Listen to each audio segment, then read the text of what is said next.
अनंत चतुर्दशी, जिसे अनंत चौदस के नाम से भी जाना जाता है, भगवान विष्णु को समर्पित एक पवित्र अवसर है।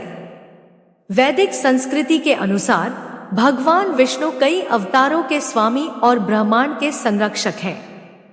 भगवान अनंत विष्णु के अवतारों में से एक हैं, जिनके नाम पर अनंत चतुर्दशी का त्योहार मनाया जाता है।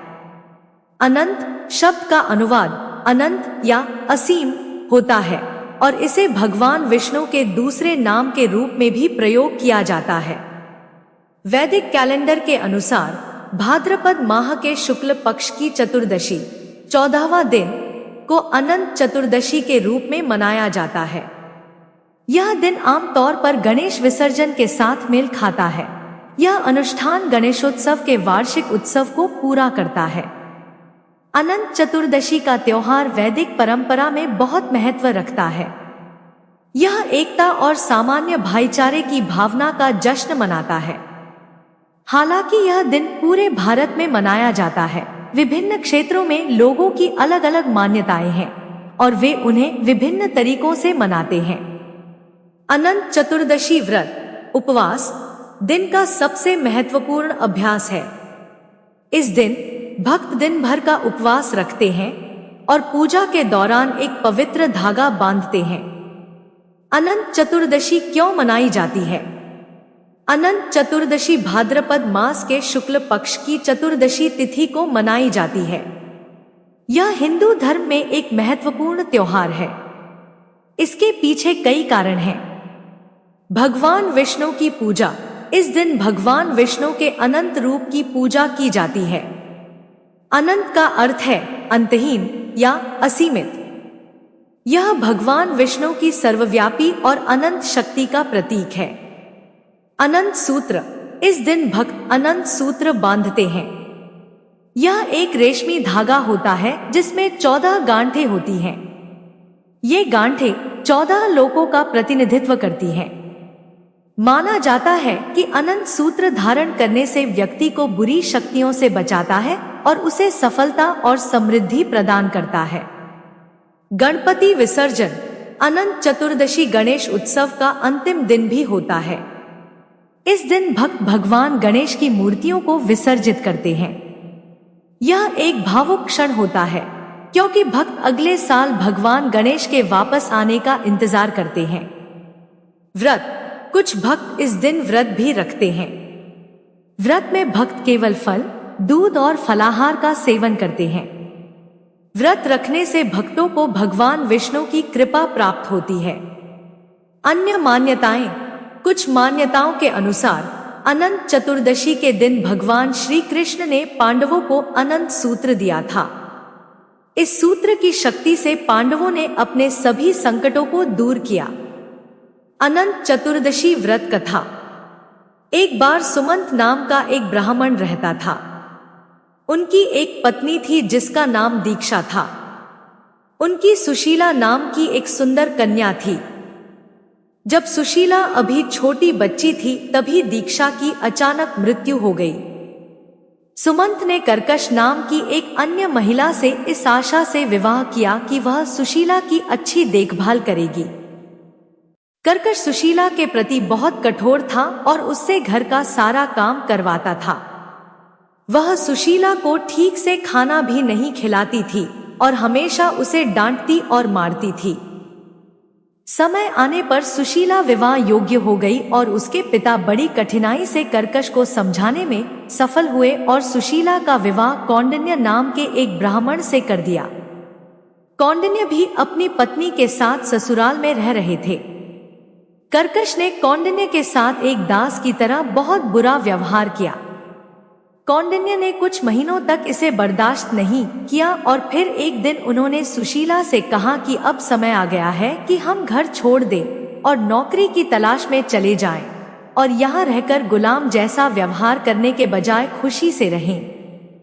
सुशीला मान गई और दोनों सुशीला के पिता की अनुमति लेकर नौकरी की तलाश में शहर की ओर चल दिए।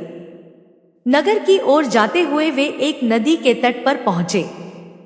कौंडिन्य स्नान करने गए और सुशीला तट पर बैठी थी। वहां नदी के तट पर उसने महिलाओं के एक समूह को व्रत करते हुए देखा और वह उसकी ओर आकर्षित हो गई। वह उनके पास आई और पूछा कि वे कौन सा व्रत कर रहे हैं और इसके लाभ क्या है। महिलाओं में से एक ने उत्तर दिया कि वे अनंत चतुर्दशी व्रत कर रही हैं। उन्होंने आगे बताया कि अनंत चतुर्दशी व्रत का पालन करने से व्यक्ति भगवान अनंत को प्रसन्न कर सकेगा और उसे धन और समृद्धि का आशीर्वाद मिलेगा। सुशीला उत्साहित हो गई और उसने बुजुर्ग महिलाओं से व्रत रखने की विधि पूछी और अनंत चतुर्दशी व्रत करने में अपनी रुचि व्यक्त की। बुजुर्ग महिलाओं ने उन्हें बताया कि अनंत चतुर्दशी व्रत करने की विधि इस प्रकार है। आटे से बना विशेष पकवान तैयार करना चाहिए और तैयार वस्तुओं का आधा भाग ब्राह्मण को दान में देना चाहिए। फन वाले सांप को पवित्र घास का उपयोग करके तैयार किया जाता है।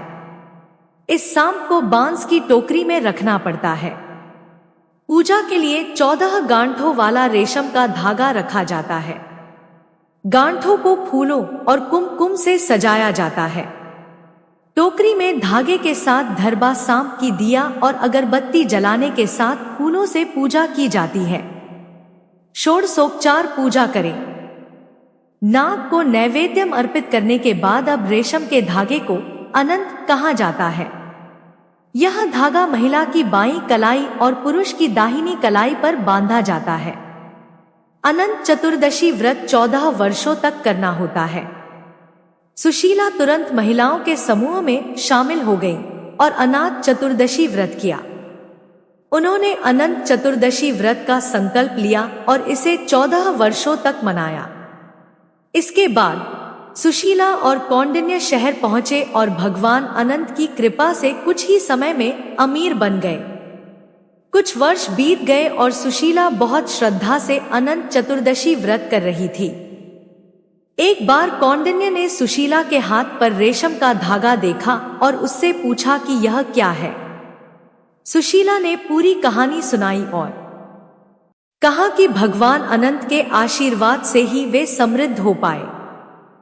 कौंडिन्य ने सुशीला पर क्रोधित होकर कहा कि अनंत जैसा कोई भगवान नहीं है और यह उनका अपना कौशल और ज्ञान था जो उन्हें इस स्तर तक लाया है। डांटते हुए उसने सुशीला के हाथ से रेशम का धागा खींचकर दूर फेंक दिया। धीरे धीरे उनका धन कम हो गया और उनके घर में दुहक आने लगा। सुशीला और कौंडिन्य का स्वास्थ्य भी गिर रहा था। कौंडिन्य उनके जीवन में अचानक आए बदलाव का कारण खोज रहे थे और उन्हें समझ आ गया था कि जिस दिन से उन्होंने रेशम का धागा छोड़ा है उसी दिन से परेशानियां शुरू हो गई हैं। उन्हें अपनी गलती का एहसास हुआ और उन्होंने भगवान अनंत से प्रार्थना की कि उनकी आंखें भगवान अनंत की महानता को पहचानने में सक्षम नहीं हैं, क्योंकि वह धन से अभिभूत थे। उसने अपने पापों के लिए भगवान अनंत से क्षमा मांगी और प्रतिज्ञा की कि वह भक्ति के साथ अनंत चतुर्दशी व्रत करेगा। जल्द ही सुशीला और कौंडिन्य का स्वास्थ्य ठीक हो गया। कौंडिन्य ने धन कमाना शुरू कर दिया। कौंडिन्य ने 14 वर्षों तक अनंत चतुर्दशी व्रत किया और भगवान अनंत की कृपा से सदैव सुखी रहे। अनंत चतुर्दशी व्रत चंद्र कैलेंडर के भाद्रपद माह के शुक्ल पक्ष की चतुर्दशी को मनाया जाता है। इसी दिन भगवान गणेश का विसर्जन या निमज्जन भी किया जाता है। अनंत चतुर्थी का व्रत भगवान विष्णु के अनंत स्वरूप की भक्ति और आशीर्वाद प्राप्त करने का एक महत्वपूर्ण अवसर है। व्रत रखने, पूजा करने और अनंत सूत्र धारण करने से भक्तों को सुख समृद्धि, कष्टों से मुक्ति और आध्यात्मिक उन्नति प्राप्त होती है। यह व्रत केवल धार्मिक कर्मकांड नहीं है, बल्कि यह जीवन में सकारात्मकता और आत्मनियंत्रण लाने का भी साधन है। अनंत चतुर्दशी के पावन पर्व से संबंधित यह वीडियो अगर आपको पसंद आया हो तो इसे अपने मित्रों को भी साझा करिए और हमारे चैनल को भी जरूर सब्सक्राइब करें। धन्यवाद।